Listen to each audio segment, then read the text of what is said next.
तर अजित पवारांना जाऊन 6 महिने उलटले, चौकशी करण्यासाठी एवढा वेळ का लागतोय? अजितदादांच्या अपघातावर युगेंद्र पवारांनी सवाल केला. VSRच्या मालकावर अद्याप कुठलीही कारवाई झाली नसल्याचंही युगेंद्र पवारांनी यावेळी म्हटलेलं आहे.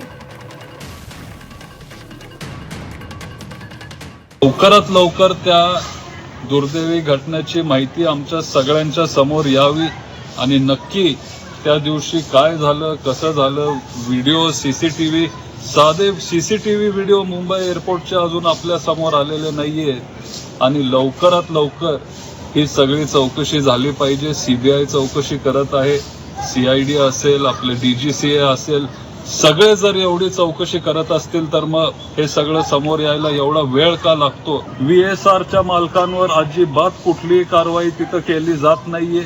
VSRचे जे सिंग आहेत त्यांना कुठेही तिथं बोलवण्यात येत नाहीये. विमानांची चौकशी तिथं केली जात नाहीये. त्यांचं मेंटेनन्स व्यवस्थित होत नाहीये. हे पूर्वीपासून लोक म्हणत होते की VSR कंपनीच्या विमानांचं मेंटेनन्स नीट होत नाही.